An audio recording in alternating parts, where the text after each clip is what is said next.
చూస్తున్నాం. ఉస్మానియా హాస్పిటల్ నిర్మాణంపై CM Revanth Reddy స్పష్టతనిచ్చారు. Osmania hospital పాత భవనం చారిత్రాత్మక కట్టడం అలాగే ఉండబోతుందని అన్నారు. గోషామహల్లో ఉన్న పోలీస్ గ్రౌండ్స్ లో 30 ఎకరాల్లో ఉస్మానియా హాస్పిటల్ ను కడుతున్నామని అన్నారు. అయితే 15-20 రోజుల్లో దాని పనులు మొదలు పెట్టేందుకు కృషి చేస్తామని సీఎం రేవంత్ రెడ్డి శాసనసభలో తెలిపారు. पहले से बोल रहा हूँ, that is not old city, that is original city. ये ओरिजिनल सिटी को रिस्टोर करने के लिए हम जितना कोशिश कर रहे हैं, हम लोग कोशिश कर रहे हैं।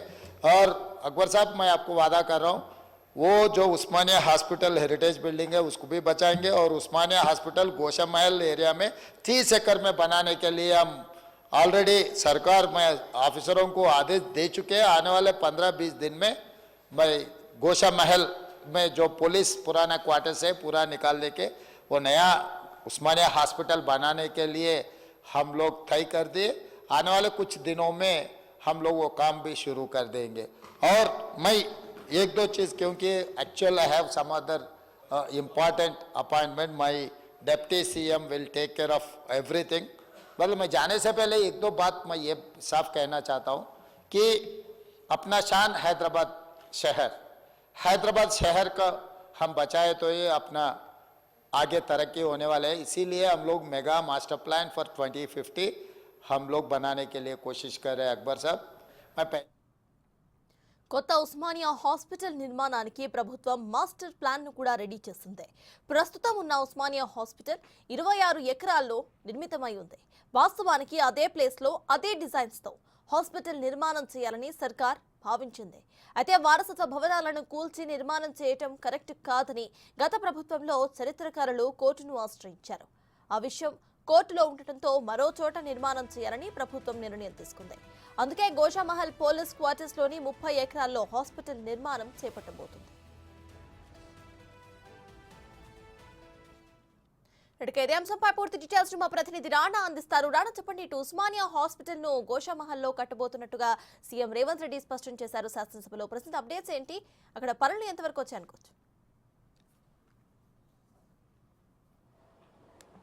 తెలంగాణ రాష్ట్ర ముఖ్యమంత్రి రేవంత్ రెడ్డి మానస పుత్రిక కూడా ఈ ఉస్మానియా హాస్పిటల్ అభివృద్ధిని తీసుకున్నటువంటి పరిస్థితి. ముఖ్యంగా ఇప్పుడు ప్రస్తుతం ఉన్నటువంటి ఆసుపత్రి ఏదైతుందో 26 ఎకరాల్లో ఉంది. చాలా తరతరాల నుంచి కూడా వస్తుంది కాబట్టి నిజాం కాలం నుంచి కూడా వస్తున్నటువంటి ఆ సంపద అంతా కూడా అలాగే ఉండాలి, దాని డిజైన్ అంతా కూడా అలాగే ఉండాలి. కాకపోతే కొద్దిగా మార్పు చేర్పులు చేసి మొత్తం రీకన్స్ట్రక్షన్ చేసి అదే ప్లేస్లో చేయాలనేది కూడా కొత్త సర్కారు కూడా భావించినప్పటికీ గతంలో ఉన్నటువంటి కేసీఆర్ ప్రభుత్వం కూడా పూర్తిగా ఉస్మానియా హాస్పిటల్ని దాన్ని మొత్తం పడగొట్టేసిన తర్వాత ఆ ప్లేస్లో వేరే డిజైన్తో కట్టాలనేసి అప్పుడు ప్లాన్ చేసింది. అయితే మొత్తం నిజాం నవాబులకు సంబంధించినటువంటి ఈ యొక్క కట్టడాలు ఎక్కువగా ఉన్నాయి. ఓల్డ్ సిటీ అంటే ఒక ప్రత్యేకమైనటువంటి చిహ్నాలుగా ఉన్నాయి కాబట్టి వాటిని వారసత్వ సంపదగానే మనం భావించాలి. వాటిని ఇప్పుడు కూలిస్తే వాటి యొక్క పూర్తి పోతుంది అనేసి కూడా వారు చెప్పిన నేపథ్యంలో వారి యొక్క చిహ్నాలన్నీ కూడా పోతాయనే ఉద్దేశంతో చరిత్రకారులందరూ కూడా హైకోర్టుని అప్పుడు ఆశ్రయించారు. ఇప్పుడు ఆ కోర్టు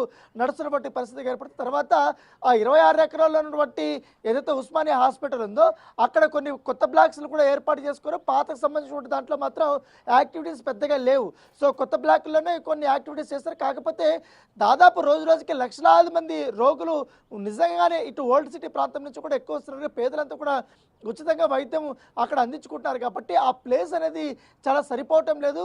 దాంతో ఈ నేపథ్యంలో మొత్తం ఓల్డ్ సిటీకి రూపు మార్పు చేయాలనే ఉద్దేశంతో కూడా రేవంత్ రెడ్డి ఉన్నాడు కాబట్టి దాని దగ్గరగానే ఇటు ఓల్డ్ సిటీకి కూడా మెట్రో రైలు తీసుకోవాలని ఆయన భావనలో ఉన్నాడు. దానితో పాటు మూసీ రివర్ను కూడా పూర్తి స్థాయిలో ప్రక్షాళన చేసి దాన్ని ఒక థేమ్స్ నది లాగా కూడా తయారు చేయాలని కూడా ముఖ్యమంత్రి భావిస్తున్నటువంటి నేపథ్యంలో ఇప్పుడు ఉస్మానియా హాస్పిటల్ని పూర్తి స్థాయిలో కొత్తగా బిల్డింగ్ చేయాలన్న ఉద్దేశంతో ఆయన తలుపు చేశారు కాబట్టి అప్పుడు అది కోర్టులో ఉంది. సో అంత పెద్ద స్థాయిలో మనం నిర్మాణం చేయాలంటే నెక్స్ట్ ఏ స్థలం కావాలనేసి కూడా ఆయన ఆలోచించిన తర్వాత అధికారులతో సంప్రదింపులు చేసిన తర్వాత ఇప్పుడు నేను ఉన్నటువంటి ఏదైతే గోషామహల్ సంబంధించినటువంటి పోలీస్ హెడ్ క్వార్టర్స్ ఉందో ఇవంతా కూడా ఇక్కడ ఒక పెద్ద గ్రౌండ్ ఉంది. దాదాపు 30 ఎకరాలకు సంబంధించినటువంటి విస్తీర్ణంలో ఉన్నటువంటి ఈ గ్రౌండే ఇప్పుడు ఉస్మానియా హాస్పిటల్ని నిర్మాణం చేయడానికి ప్రభుత్వం